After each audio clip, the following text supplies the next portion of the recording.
ሰላም በዚህ ቪዲዮ የመጀመሪያዎቹ 3 ወራት ውስጥ የሚከሰት የእርግዝና ምልክቶችን ይዤላችሁ መጥቻለሁ። አብራችሁን ቆዩ። አንደኛው የጠዋት ህመም ወይም ሞርኒንግ ሲክነስ በመባል የሚታወቀው ነው።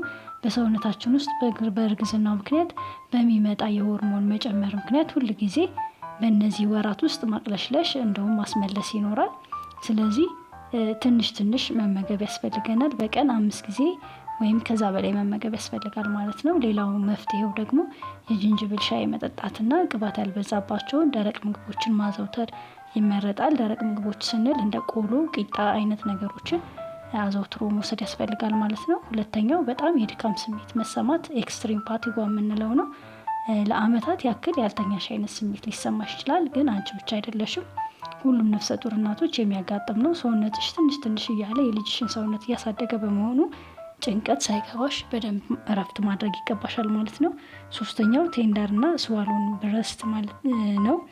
በጣም የተወጠረና ህመም ያለው ጡት አይነት ስሜት መሰማት፣ የጡት መጠን መጨመርና የተወጠረ ስሜት እንዲሁም ህመም መሰማት በሆርሞን ምክንያት የሚመጣ ስለሆነ ይሄም ከእርግዝናው ምልክቶች አንዱ ነው ማለት ነው።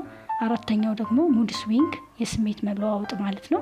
ለ1 ደቂቃ ወይም ለ2 ደቂቃ ስትስቂ ስትጫወች ትቆይና ከዛ ደግሞ ያለ ምክንያት ማልቀስ፣ መረበሽ፣ የሆድ መባስ አይነት ስሜት ሊኖር ይችላል ከሆርሞኑ ጋር ተያይዞ። አምስተኛው ፉድ አቨርሽን ወይም ክራቪንግ ነው። በእርግዝና በፊት በጣም የምትወጁ ምግብ ወይም መጠጥ ሊኖር ይችላል። ይህ ምግብና መጠጥ ያለ ምክንያት ማስጠላት፣ ጭራሽ እሱ ሽታ ሲሸትሽ ማቅለሽለሽ፣ ሊያስታውክሽ፣ ሊያስመልስሽ መፈለግ አይነት ስሜት አለ።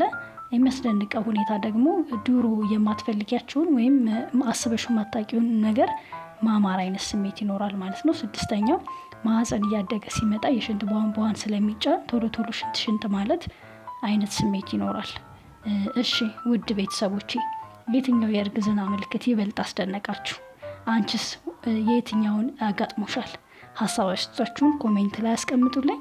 የመጀመሪያዎቹ የእርግዝና ወራት በጣም ከባድ ናቸው፣ ግን አስታውሺ በውስጥሽ ልጅ እየተሰራ ነው። ስለዚህ ጊዜ ወስደሽ ስለሚሰማሽ ስሜት መጠየቅ፣ ማማከር አትርሺ። ስላዳመጣችሁኝ አመሰግናለሁ። ላይክ፣ ኮሜንት፣ ሼር በማድረግ አስተያየታችሁን በመስጠት ተባበሩኝ። አመሰግናለሁ።